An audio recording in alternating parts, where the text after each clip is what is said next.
Welcome to another episode of Let's Talk Pokemon, the podcast where we talk about anything and everything Pokemon, and we have a lot of exciting stuff to talk about. This episode is actually going to focus on 4 specific sections of the Pokemon world. The first one being Pokemon Unite. There's a little bit of an update there that I just want to bring up. Then we're going to talk about probably Pokemon Masters, celebrating its 2-year anniversary with a lot of exciting updates and sync pairs. Then we go into Pokemon GO and talk about its September updates, as well as a update on the Pokestop Distance that was brought up beforehand. You know, they said they were going to have a task force. They were going to let us know by September 1st what the decision was. And so they actually gave us the decision a little bit earlier. Probably not earlier than expected, but early enough where I think a lot of people were pleased with when they gave the announcement. And then finally we'll go through some Pokemon Center new releases, some interesting lines released there, and then of course end it with the Pokedex Trivia. So without further ado, let's just talk about Pokemon Unite and focus on that. Pokemon Unite, no major updates really, other than the biggest update that really everyone should have on their minds, is that we finally get a release date for Blastoise in Pokemon Unite. Yes, the Pokemon that everyone has been waiting for, or really just me and my buddy Austin. Shout out to Austin, by the way. If you didn't listen to my last episode, we talked about the Pokemon Presents and our thoughts on it.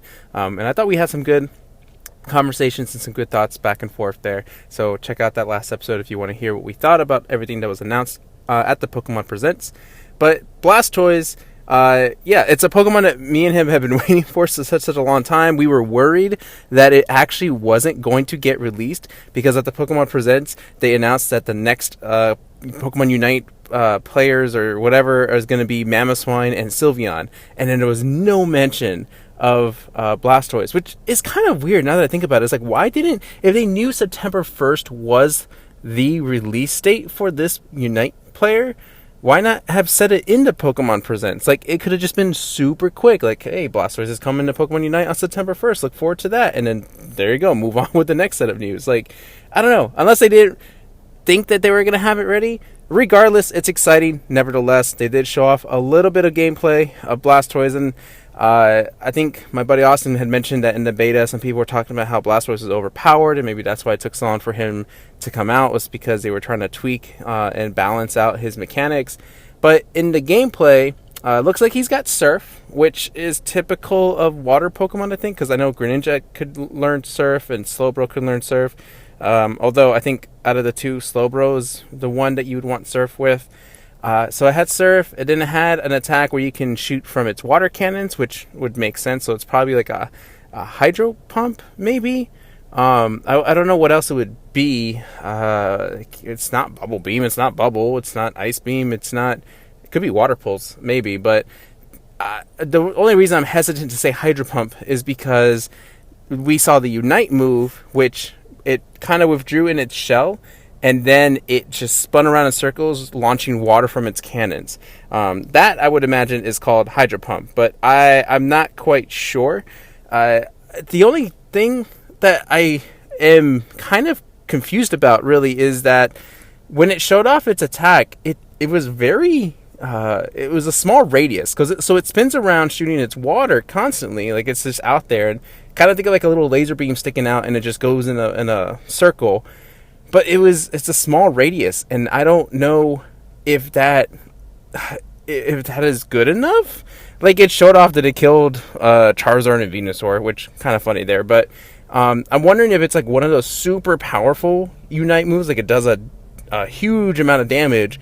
But the drawback is that it has to be within such a short distance, a short radius, that these other Pokemon have to be in, which would make sense. But it also is kind of weird that, I mean, he shoots water cannons. Like, it could go pretty far. I'd give him a bigger radius. I don't know, but I'm just really, really excited to finally get to play Blastoise.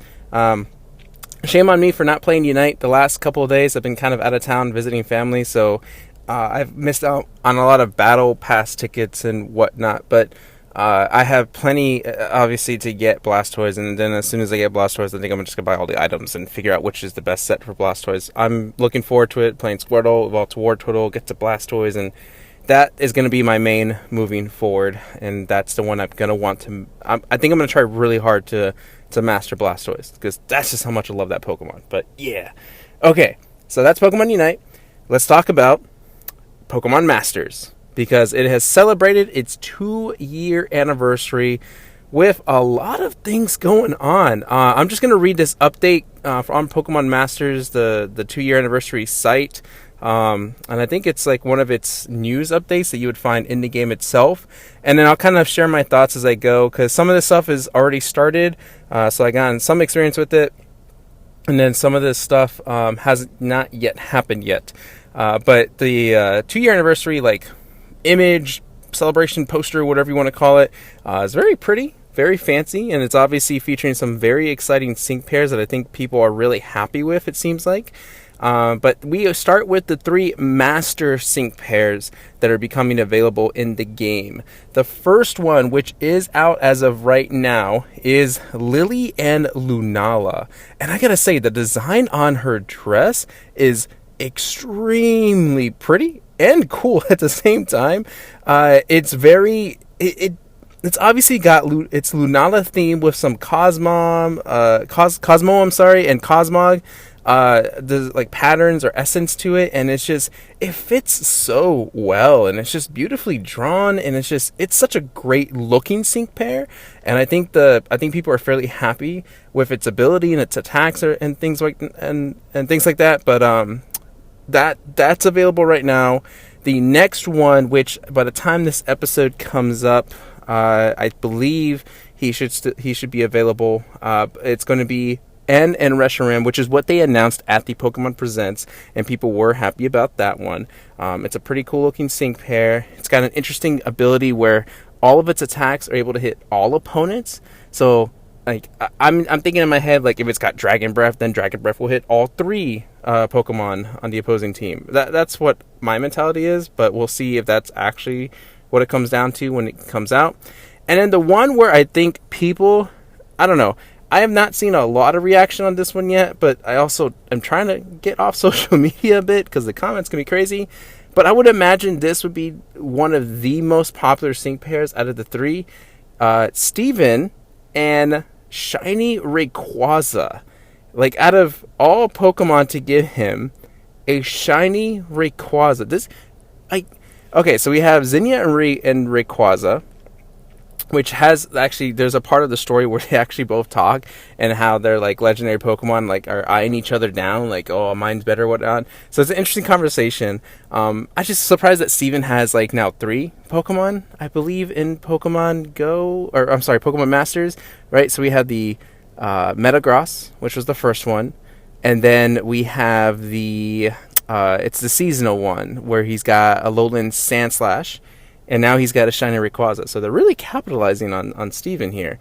But his suit is very cool. It's like a tuxedo kind of suit, but like the pattern on it is like a Rayquaza design on there. And it's just a shiny Pokemon, I think, that people are mostly excited about. So obviously that is a very much sought after sync pair to get.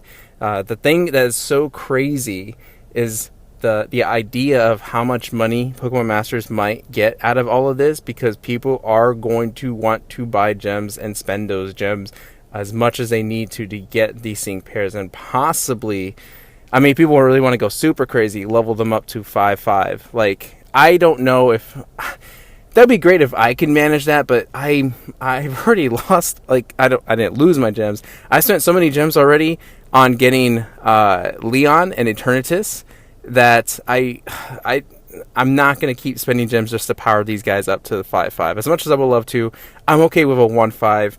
I just want to grab at least one of each of these guys before they go away.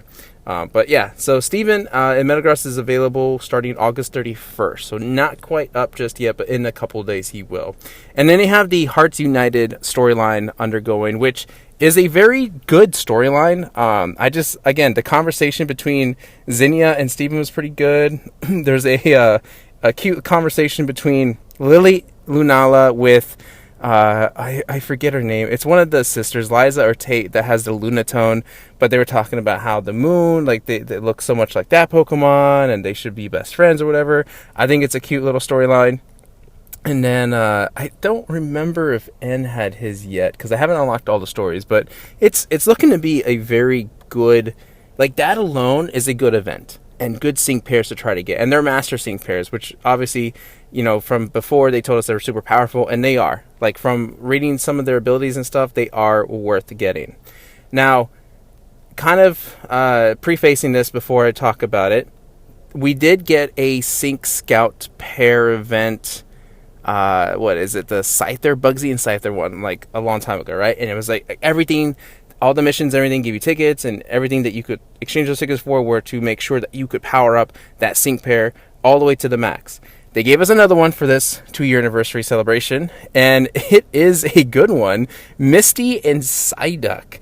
It is available now to get. Misty's in like a swimsuit, which is very reminiscent of her like red and blue game swimsuit, which is kind of cool. And then Psyduck, of all Pokemon, like it makes sense. Psyduck, like who else would have Psyduck? And it's a cute storyline about like how she didn't really use him just yet in the game and why. And yeah, it's all the event, like the tickets you get is to go straight to exchanging them for, Misty's and the what is it, the potential tickets or whatever to get it maxed out. And yeah, I don't know how valuable this Pokemon is. It has full heal, it has potion. I'm trying to figure out what else it had, but I just kind of remember seeing some social media comments saying like, it's good, but it's not like that good.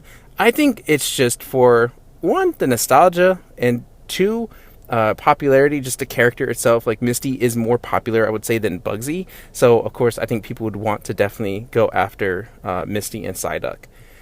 Alright, now in addition to that, there is a 5-star select Pokefair Scout, which gives you, if I read it from here, just to make sure I don't get this wrong, the Special Sync Pair Scout allows you to select an additional sync pair of your choice from the pool of 6 fair exclusive sync pairs and 5-star sync pairs available in this Sync Pair Scout, after using the Sync Pair Scout times 11. So you get to kind of choose who you want. The interesting thing is that I feel like not a lot of people would have gone for this if it wasn't for Red and Charizard being in here. And I think that is probably what make people want to purchase gems to get this, because you do have to use paid gems in order to pull under this Scout.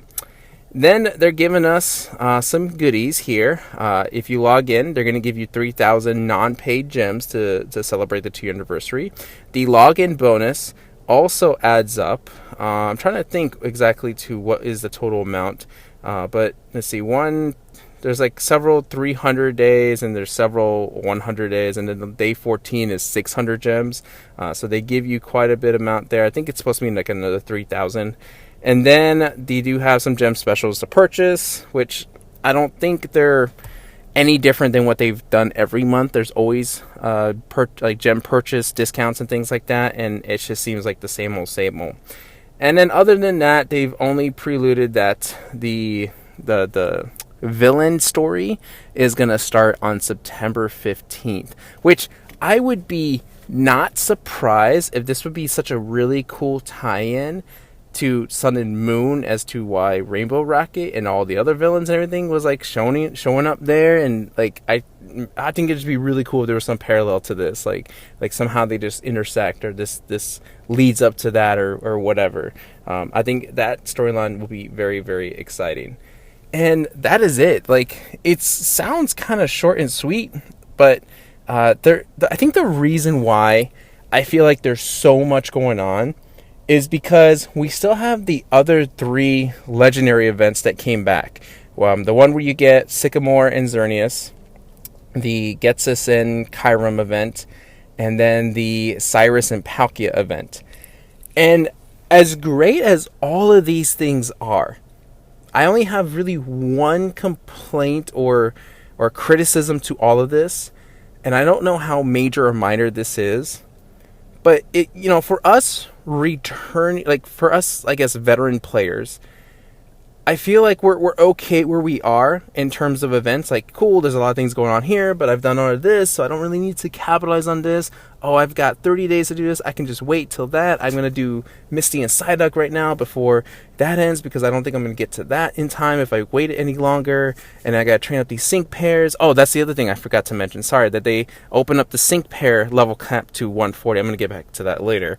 But, there's all these events that we are so used to or like we've already done before that we're okay where we are. But I feel like if there's a new player just coming in, I feel like they would be really overwhelmed almost towards the negative end of things where like, okay, there's too much going on and I don't think I'm investing in the right place. And someone could obviously tell them like, hey, you shouldn't be doing that. You should probably be doing this so that we can get that. And it would just be like kind of one of those, all right, I just quit. I'm not going to get, everything that I should get or I think I need to get, so I'm just not going to play anymore. I think it's there's just too many events that require stamina and you only get so much. Like, it was nice when they were giving you 400 just for logging in each day, but that's over now. And I feel like that's kind of done purposely, where it's like, oh, we used up all our stamina for these events because we didn't think we were going to get all these other ones, like the Misty and Psyduck one. But now we have to use stamina for that event and for the storyline and for all these other things. And it's like, like, I can only do so much in a given day. What should I invest in? Because then you would think, well, you don't have to necessarily do those events, right? You could kind of wait. But the other thing is the level cap is now up to 140. Even though I was working really hard to get it to 135, I was like, I dealt a good chunk of my sync pairs and I got them up to 135. They open up to 140, and now you have to spend stamina to go through those training things to get the new item that boosts up their level, which is so dumb. Like, that's another frustration of mine with this, is that they keep raising these level caps and keep adding these things that we have to get to those level caps. But then it almost seems like, then why even have a level cap like unlock requirement for 120 or 125? Like, can we just do like just 2? Like, instead of unlocking 4 or 5, can you just minimize it to 2 or 3 and just leave it at that and just give us like, just let us level them up and without having to pay all these other stuff? Because I'm sitting on thousands and thousands of these lower tier juices and other items that like unlock level caps, but like, I'm never gonna run out of those. So like, why bother with those anymore? Let me just go ahead and, I don't know, exchange most of them, or just I don't know, turn them into coins or something. Now let me buy these other juices. I think it's just a little silly to have raised the level cap right now I think that's like the least important thing in the game, maybe, because if you leveled on to 135 at that point, like even the legendary arenas, it's not about level cap, it's just about strategy. And as long as you know the strategy behind it and you invest your sync grids correctly, then you should be fine in most events. So I don't think raising the level cap was very necessary. I think it was just another little like ploy maybe to get people to use up their stamina, because then they'll feel like, oh well, I use my stamina to get through this event. I guess I'll pay the 40 gems that that will give me the 100 stamina. I can do that there. But then you're spending more gems, and then you end up in a position where it's like, oh, I really want to pull for that scout, and now I got to buy gems. Like, I'm very frustrated, if you can't tell, over that. And I just feel bad for new players. That's at the end of the line. That's what I feel. Like, I hope new players don't feel like this is too much for them and just end up not playing the game anymore because of that. But you guys can let me know. If you're new players, let me know how you feel about Pokemon Masters. I think it's still a good game. I think it's an exciting game. I think they really know how to pull you in with sync pairs and their design and the Pokemon they choose. At least for me, like, that's why I still play it, because I love everything they've been doing so far. And I think I said this on the last episode, like, I'm a little ashamed that even though I'm okay with the sync pairs I have, I'm a little ashamed that I've spent more money in this game in the 2 years that it's been out, more than the 5 years that Pokemon GO has been out. But that is life. Now let's talk about Pokemon GO. because they have now updated their stuff about the September updates, which seem pretty exciting. I'm kind of interested to see how all this plays out. But it is the Season of Mischief, as they're calling it. And starting on September 1st, the September Research Breakthrough. This is a good one. For the first time ever, outside of special research, you might encounter a shiny Ditto if you're lucky. You might also find a shiny Ditto in the wild during and after this period. So the research breakthrough is Ditto, but what's kind of cool is that you might get a shiny Ditto out of all this, because the only time we've gotten him was through a special event at the, was it Pokemon GO Fest? No, it was the Kanto Tour earlier this year. So this is pretty cool that it gives more opportunities to get a shiny Ditto. So that's pretty exciting.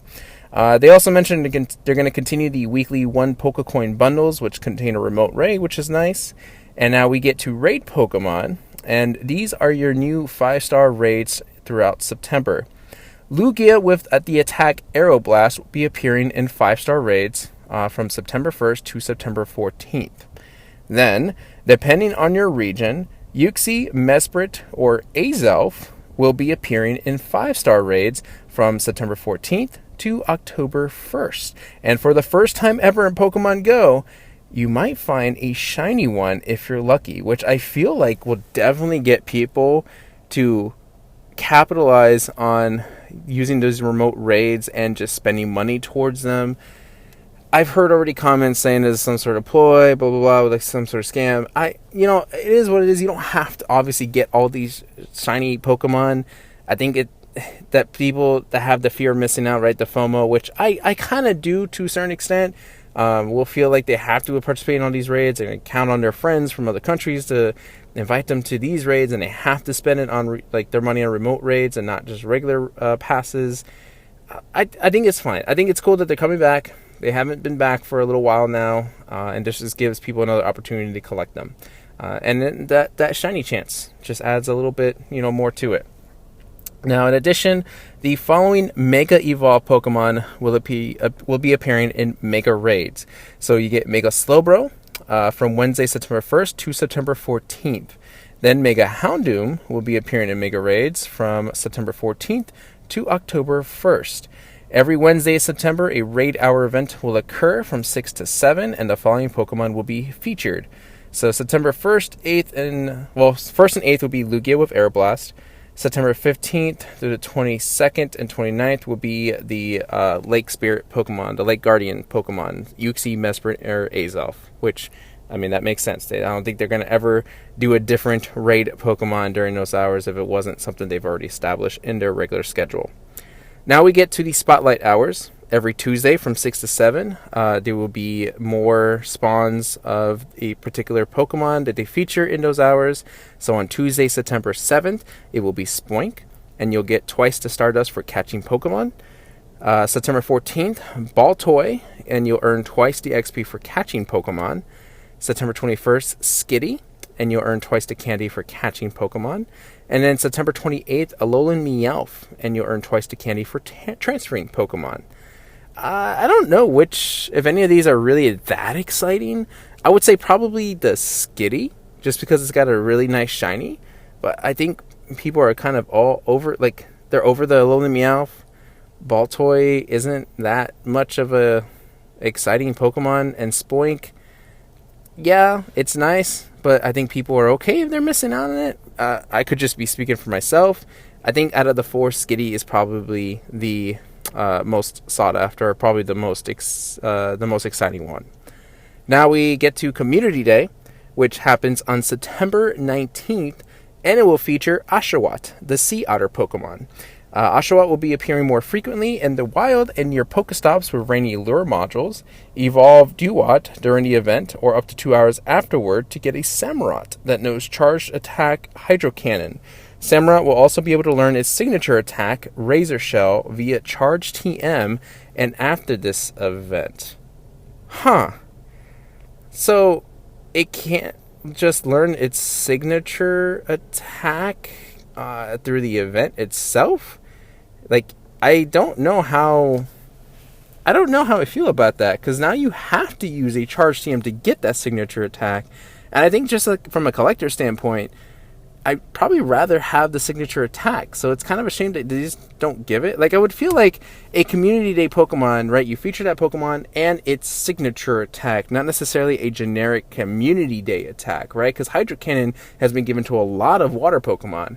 So why kind of establish this trend when you could have just gone for it completely differently and say, hey, let's just give it its signature attack instead, and I think that would make people more happy. I don't know. You guys tell me how you feel about that. I'd rather have Razor Shell than Hydro Cannon, and I think out of all, both attacks, Razor Shell just makes more sense, but I could be wrong, so please let me know. Alright, now we have other event updates to kind of mention. There's no specific details about them, but there are cool events that are happening. So in the season of Mischief, the season of Discovery ends, the story of Pokemon GO continues with Mischief. Hoopa, the Mischief Pokemon, will be able to be caught for the first time ever in Pokemon GO. To celebrate Hoopa's arrival, a one-day event will take place on Sunday, September 5th, featuring various strange phenomena happening all around the world. Maybe these events have something to do with Hoopa. There will also be a season-long special research story available, with parts of the story only being unlocked during certain events throughout the season. To learn more about what's in store for upcoming season, there is a blog that they've put up about it. And then we get the Psychic Spectacular. This event featuring Psychic-type Pokemon returns from Wednesday, September 8th to Monday, September 13th. Some familiar faces will be returning, and another Pokemon will be making its Pokemon GO debut. Which will it be? Here's a hint. Be careful of revolving too much of your life around one thing. You might find that it could overturn at a moment's notice. I feel like I should know this Pokemon, but I can't quite recall what it could be. I don't know. I'm here. Be careful of revolving too much of your life around one thing. You might find that it could overturn at a moment's notice. And it's got to be a psychic Pokemon, right? Because this is a psychic event. I don't know yet. I am just at a loss with this one. Alright, we have Fashion Week. Stylishly dressed Pokemon will be making their debut along with a fluffy and fashionable friend. Stretch your stuff with these fashionable Pokemon, new avatar items, and more during Fashion Week, taking place from September 21st to Tuesday, September 28th. I would assume that we get Furfrou in this, maybe? Team Go Rocket's boss seems to be missing. Where has Giovanni gone? We hope he's not planning something in the shadows. Be sure to keep an eye out for updates throughout the season. Super Rocket radars won't be able to track Giovanni during this time, so no need to keep them equipped. There's a new evolution preview featuring coming soon. Battlers rejoice! Soon you'll be able to preview your Pokemon's post-evolution CP before you evolve it. This new evolution preview screen will display the following: the current Pokemon and its CP, the Pokemon's evolution and its new CP, and the leagues the evolved Pokemon would qualify for. The feature will go live sometime in September, and we hope this will help you better determine which Pokemon to power up and evolve. Interesting.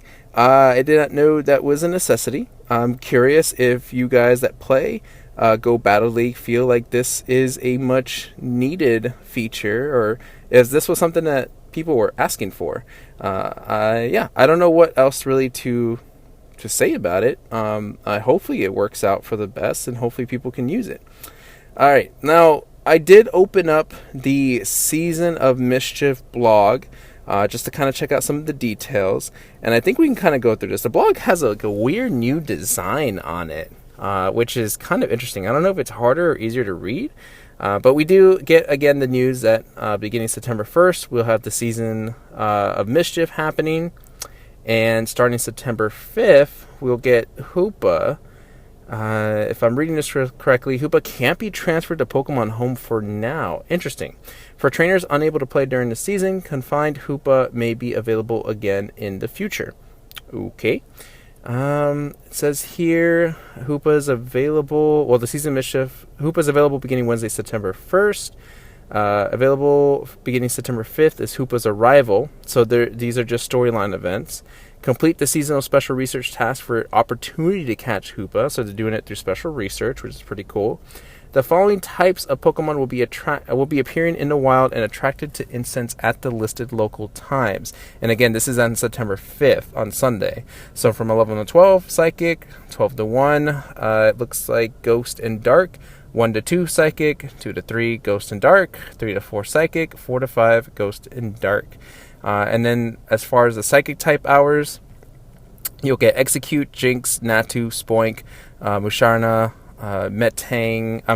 Beldum, Girafarig.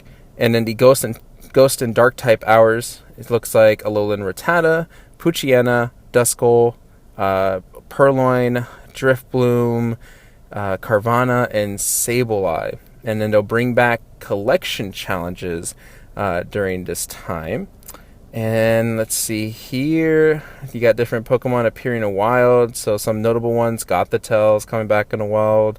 You also get more Teddiursa, Shelmets, and Karrablast. Ooh, Krabby Horsey. I'm all there for that because they got their shinies available. And I think that's pretty much it, really, that we can just kind of mention there. But yeah, I think the bottom line is that we are going to get Hoopa through a special research, which is pretty cool. I'm curious why it can't be transferred to Pokemon Home, and I'm thinking, now that I'm thinking back on it, I think it's because right in the game you have an item that kind of changes the form of Hoopa, and if you transfer Hoopa into Pokemon Go, you just kind of leave it in that mode. Is there no item will give you the opportunity to change the form? I don't know. I'm not quite sure, but I think it's just nice that we get an opportunity to catch another legendary Pokemon. So, yeah. All right, that's all the updates for Pokemon Go. It's quite a bit. I think it's exciting. And the last thing really to kind of mention is, of course, the Pokestop Distance. And it has been agreed to and confirmed that they are going to keep the Pokestop distance at 80 meters, which is really, really cool. So a lot of you guys that were really hoping for that, that were, had a good, strong case as to why it should be kept at 80 meters. And I'm assuming that there was a very formal conversation that was held and that, the points were presented well. Won over Niantic and said, okay, this seems like the right thing to do. Let's keep it to 80 meters. And it came just in time, obviously, for the Season of Mischief to happen. We don't have to wait for the Season of Mischief. It's already been done. I think they announced it sometime last week, and shortly after the Pokemon Presents. And then they were just like, hey, you don't have to wait for this one. We've already put it back, and you're good to go. I think this is good. Now, I know someone's going to probably say, well, hey, you were kind of against it last time. And I just want to clarify. I was never really against it. I was okay if they did or if they didn't do it. I could have gone either way. It didn't bother me at all. I understand why people wanted the 80 meters still to be intact. And again, I just don't want Niantic's overall vision of the game to be overthrown just because there's a lot of people just being mad about this. I was never really against it. I just don't want people to abuse it just because they can now get away with just sitting at home on their couch playing this or whatever, or just kind of sitting in the car. And I get that's why it's there are some people that play it that way, but I still like Niantic's original goal here was to get people to go out and walk and play and to see these new sites. Yes, there were some Pokestops that were in some really weird locations, but that doesn't mean that they were the only Pokestops around. You could just walk to the next Pokestop or wherever. And I don't know. I feel like hardcore Pokemon Go players know the busy spots and will always go to the busy spots. And so there's no trouble really getting to spin the Pokestops since they're always walking around there anyway. And I just don't want this to kind of make us feel a little bit lazier in the game, because I still like to go out and walk to these things and just be part of that outside community as opposed to just staying inside. But hey, if this brings more players into the game, especially those that can't go out just yet because maybe their area is still back in quarantine or whatnot, or lockdown, or those with disabilities, and that's cool. That's like the positive stuff to it. That's like the cool stuff to celebrate for. I I just don't want. There are those players, there are those players that are just using that as a way of crying out for this, even though that's not their intent to support those players. Their intent is, I just really want this for myself because I just don't want to step outside my house. I just want to sit on my desk and do this and that. Like, I know those players exist, and I think that's what bugs me. But anyway, just back to the positive spin on this. Pretty cool. Everyone's pretty happy about this. I haven't seen too much social media comments lately, so I don't know if there are people that originally said they were going to play this more, if they're coming back now into the game. We'll see what happens. But yeah, I think Pokemon Go is back on a positive spin, at least in my eyes. Like, I feel like a lot of stuff is really exciting. A lot of stuff is really cool. Looking forward to all this stuff, and that, with the Pokestop feature still there, I think it's great. I think this game is in a really good shape, and I have no complaints about it. I'm happy either way. I'm more of a casual Pokemon Go player, a little more so than your usual, but I'm having fun nevertheless. All right, now with that, I think we can get on to the Pokemon Center stuff. We did get some new drops, some like a little bit of here and there from different brands and whatnot, such as, first I'll mention the region tour. We got a couple of clothing items from this brand, or from this line of merch. There's a hoodie that has on the front all the different regions with the mythical Pokemon that corresponds to it, and then there's a shirt that has all those regions all over the shirt, which is, I guess, is fine. The hoodie is sold out though, which I can find that to be reasonable. The hoodie is pretty nice. Then they also had the pin set for it, which is $50, and I don't know if that's worth getting. I'm very tempted to get it because they do look nice. I don't know if I mentioned this before, but this is like, I think I talked about how the posters for this brand, like this line, was dropped a while back, and then they took it away. These are the same designs. The posters are not up yet, but the designs and for some of the merch is there, and this pin set looks really nice, but I don't know if it's $50 nice.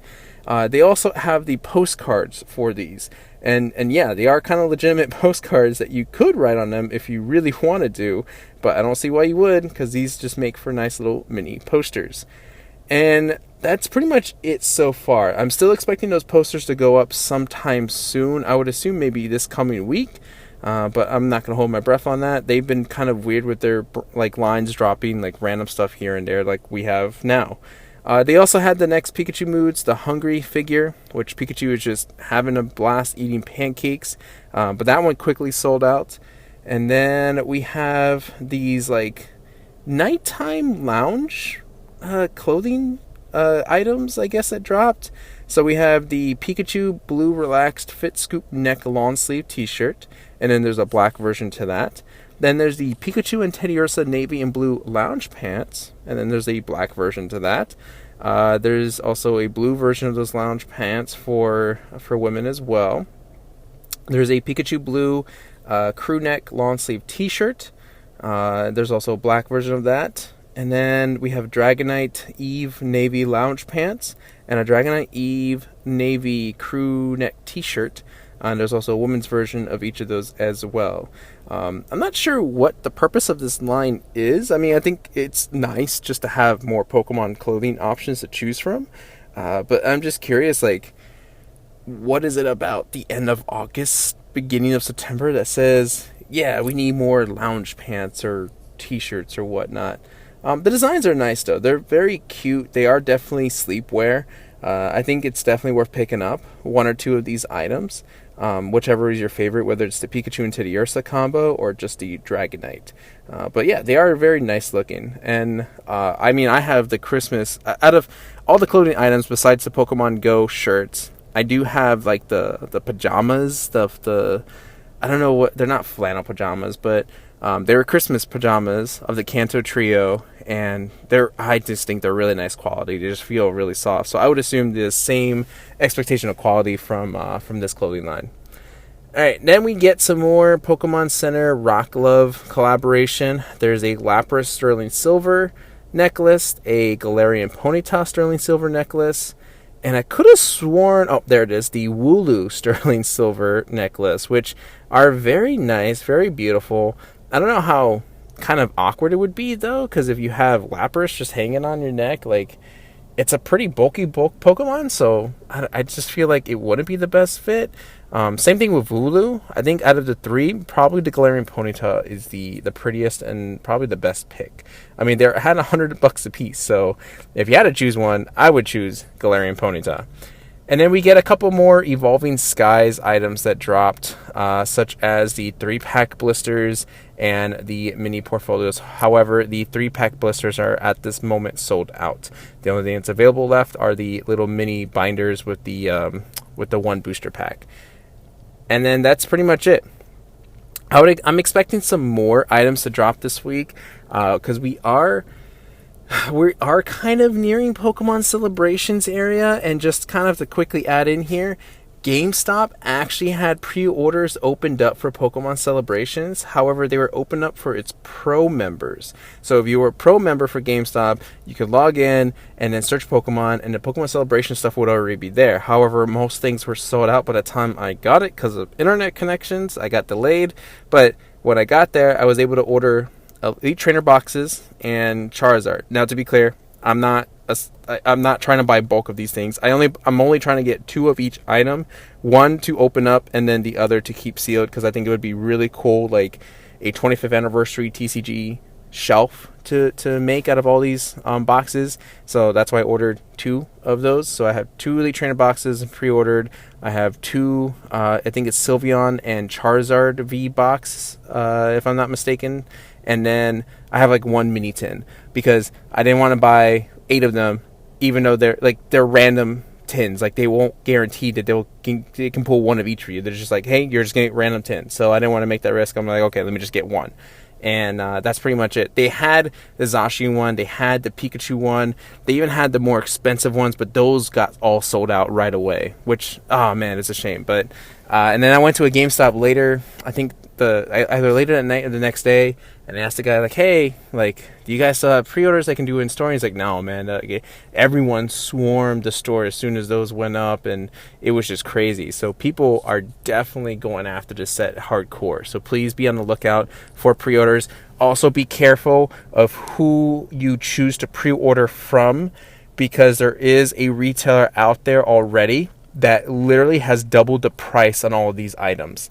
So there's that box set that's like $150. They have it as a pre-order for $300. Please don't do that.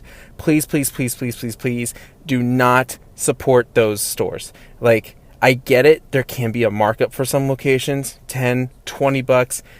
Yeah, okay, sure, that's kind of a stretch, but double? Like, we're talking $150 more? That is not looking good. That is not something that should be okay. Please don't give in to those pre-orders. Please don't fall into this fear of missing out, this FOMO of like, oh, but it's Celebrations, and what if I get a chance a really good card that comes out of it? Like, you know, I could have probably spent the $300 and gotten like a $500 card. It's not worth it. It is not. Please don't do that to yourself.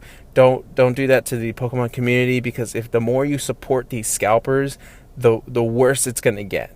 And we kind of saw that when we were kind of going through that drought of Pokemon cards in the stores, and people were just scalping all those cards. Like, just don't support it. Be careful.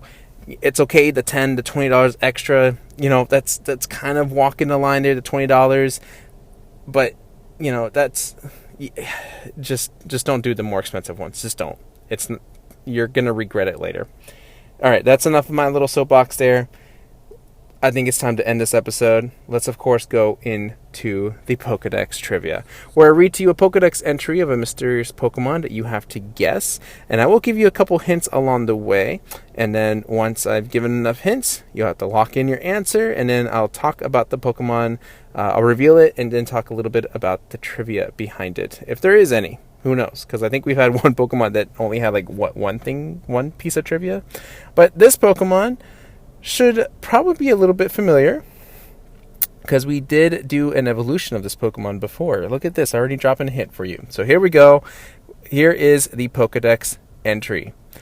It uses the tip of its nose to dig for food. Its nose is so tough that even frozen ground poses no problem. It is, in fact, a dual-type Pokemon. It has the hidden ability, Thick Fat.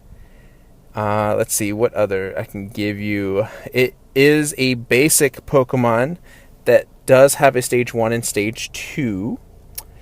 As I've already mentioned, this is a basic form of a Pokemon we've already done before. I'm trying to think what else I can give you here that won't give it away. This Pokemon will be kind of featured in a upcoming Pokemon game, more publicly open than people would give it credit for. I don't know if that really helps, but again, there's not much I can say for this. So hopefully you have thought of your answer already. You have locked it in. I'll give you one more second. I already gave you like 3 seconds right there. All right, here we go. The Pokemon of the episode of this Pokedex Trivia is none other than the number 220 Swinub. Swinub is our mystery Pokemon of this episode. And we've done Piloswine before. When it pulled up, I was like, I feel like we've done this Pokemon. And I had to go back to my records. And I'm like, nope, we've done Piloswine, but not Swinub. And going back to it's going to be featured more publicly. Mamoswine's coming to Pokemon Unite. So people are going to be playing Swinub, obviously, as the basic, as it starts out in the game. And it is an ice and ground type. Like I said, the hidden ability is Thick Fat. It also has Oblivious or Snow Cloak as the other abilities. And it does level up at level 33 into... It evolves into Piloswine at level 33. And then in order to get Mamoswine, you have to level up while knowing Ancient Power, which was kind of a cool little... like lore piece almost, because Mamoswine, Mammoth, it's kind of prehistoric, and so Ancient Power, to me that just kind of makes sense. I don't know, maybe it's just me, but we do get some bit of trivia here according to Bulbapedia. Swinub is tied with Snom for the lowest base special defense stat of all ice type Pokemon. Okay, the only time that Swinub's eyes have been seen open was during the battle between Price and Erica in the round bringing up Bellossom from Pokemon Adventures, when Price ordered his to dodge Erica's Skiploom's attack. Alright. Swinub is one of the few Pokemon with the same sprite in both Gold and Silver. Swinub is the only Pokemon that can be resistant to damage from all types of weather effects, including Shadow Sky, without the aid of an ability. In Heart Gold and Soul Silver coding, it is revealed that Swinub has Mudshot listed as a new Heart Gold Soul Silver egg move, but it could already learn this move by breeding since Generation 3. No other Pokemon has the same type combination as Swinub in its evolution. Swinub and its evolution are also the only Pokemon weak to the types of all 3 starter Pokemon. I think Swinub's fine. I'm not overly obsessed with Swinub. I do like Mamoswine. I think I mentioned that before. So I at least like its final evolution going in. But Swinub is okay. I would think I was pretty happy. I think that was one of the first major community days that I participated in Pokemon GO. And I did get a decent amount of Swinub. So I was happy that I got my shiny Piloswine and my shiny Mamoswine. But yeah, Swinub, you're okay in my book. Looking forward to how you work out in Pokemon Unite. And that's pretty much it. So... yeah, lots of exciting stuff is happening right now. I'm not sure what next week is going to bring because I don't know what else we would kind of be looking forward to. I mean, there's that Blastoise update, which I'll probably talk about a little bit in next week's episode. But I don't know, unless I'm forgetting something, right? We're still a couple months away from Diamond and Pearl. And then, still a couple more months until Arceus. So I think Pokemon news is going to kind of calm down a bit. Of course, I say that and then everything kind of breaks loose or whatever. But we'll see what happens from there. If you guys want to follow me on social media, you can follow me on Twitter or Instagram at SpartanStrike07. You can also send me an email. Let me know what you think I should work on, what you think I should do with this podcast. I've kind of stopped trying to give updates on every single thing and just focused on what were the major stuff. And so maybe that's the route I should take with this. Anyway, just whatever you want to talk about. If you want me to bring up some stuff on the episode and give my 2 cents, I'm all for it. You can email me at spartanstrike07@gmail.com. All the info will be listed in the show notes, of course.